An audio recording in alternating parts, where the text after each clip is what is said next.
So, what do you think about using essential oils based on your commitment, your vision for your future health? Yeah, I'm going to tell you right here and now, stop using essential oils based on symptom relief. Well, that was interesting, huh? Yeah, well, the thing is when we use essential oils, welcome to my car. When we use essential oils for symptom relief, we're selecting them based on short-term effects, but the short-term effects can actually trigger some form of systemic problem. Like I'm just working on a video series now for my email list. So if you haven't jumped into that, please do so now. And by the way, I have a really kind of fun quiz on my website that you're welcome to check that out too. It's about a balanced lifestyle quiz. Anyway, that said, when we choose oils based on symptom relief, or we choose them based on their short-term effects, like for instance, anxiety, or, I love the smell of petitgrain, but it doesn't go well if you deal with IBS. So learning how to select oils based on your long-term, on your vision for your wellness. It doesn't take out of the equation that you have a symptom going on right now, but we factor in the long-term effects. I've talked about this a lot in other videos. So I just really wanted to emphasize the long-term effects really are your commitment, learning to choose oils based on your commitment to your wellness, to your vision, choosing oils based on your vision, not on your current circumstances. So I wanted to throw that out there, as well as underscore the fact that control is a trauma response.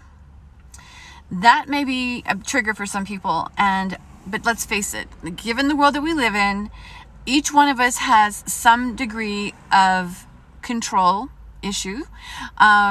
This does not mean that all trauma is the same. However, the way it registers in the body and the way the body reacts to it becomes a chronic stress reaction. Okay, so control, and you may say that I'm not a control freak. I'm going to invite you to consider that you are in some way, it's within your own journals, beginning to pay attention to how we do things. And I'll give you an example here, because some people do things unknowingly. It's become such an ingrained reaction that we manage those around us. Okay. And so that's the reason why I say control is a trauma response. So yesterday I was in a conversation with somebody, and this has been a familiar experience, but keep in mind, I had to take a look at my own trauma. What the trauma isn't of any importance. What's important to know is begin paying attention to how we react to the world, and how we use our emotions to and our words, our behaviors, to control somebody else.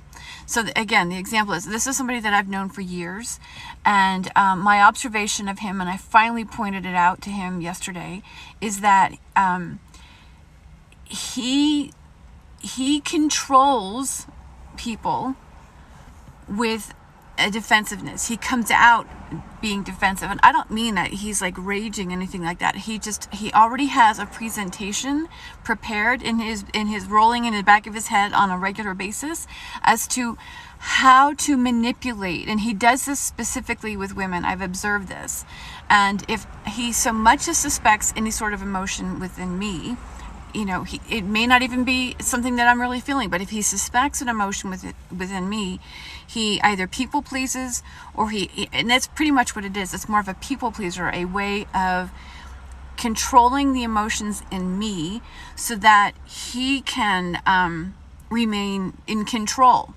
Does that make sense? So it was a very interesting observation, because I just really distanced myself. I'm tired of that dynamic. I am ready for changes in my relationships with everybody. And being able to say something to someone and deliver the message with as a leader to something better is really what I'm committed to doing.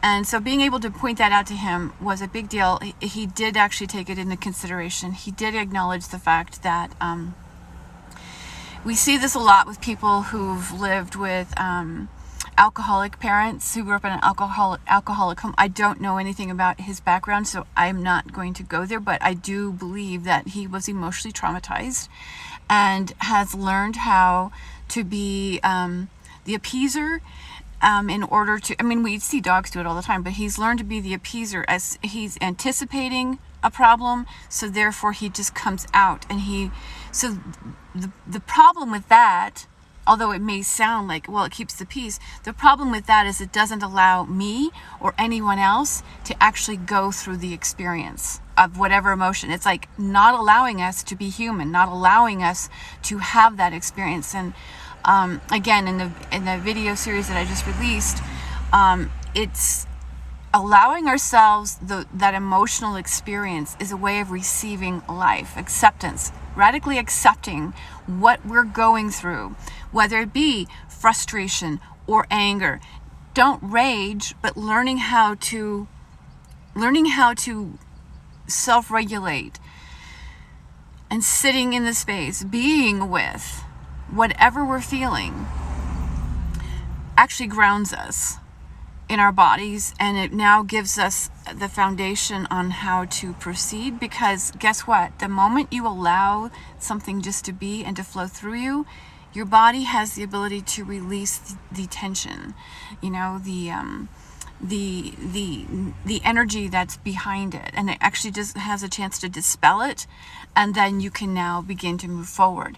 But I also wanted to offer, see, this is the ideal. It's ideal to be able to manage our mind and our emotions that strongly, but we live in a world that is highly volatile, and using essential oils for that is to our advantage. So what do we do when we feeling that, you know, as we identify how we control people? What do we do? What can we do to actually anchor ourselves in? You know, some of you may already have some answers to that, but again, we want to choose oil. So I'm going to give you some suggestions. These are generalized suggestions. Oftentimes, no, all the time, no two bodies are the same. So anxiety in one person, and I've talked about this in posts, is not the same as an anxiety in another person. The chemistry is different. So learning to work with your system is very, very important. But right now, I'm just focused on how can we anchor in to feeling more complete within ourselves, more solid, and more capable, like almost delivering that sense of leadership. I don't want to just say confidence, but the ability to lead. Because look, if shit's coming your way and you are present to it, you see it happening, this is your opportunity to create shifts. This is how we're going to actually heal from the crap that's been passed on through lifetimes. And again, having been the daughter of two alcoholics, my mother was also very attached to her prescription medications. It made for a very difficult life. And like I said, there's just a peeling back of layers and beginning to realize the damage that it can do, and not perpetuating, not taking it forward, like me saying, this is enough, I'm done. I'm not gonna push this onto anybody else. I'm not going to push the truck. I'm not going to continue this level of interaction. I don't want other people to feel this. And sometimes we don't know what to do with that energy. So therefore, learning to breathe into it and learning to anchor ourselves in who we are. So your oil suggestions for that include myrrh. Myrrh is great. It works with the immune system and the endocannabinoid system. It helps to really reduce inflammation, and it also supports, like I've explained, it supports the relief of the stress response. The next one I would recommend is copaiba.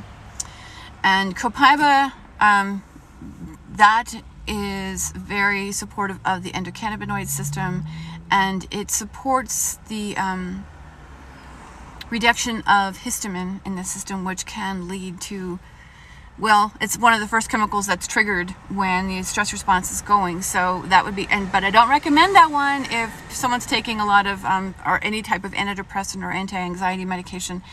There are other options.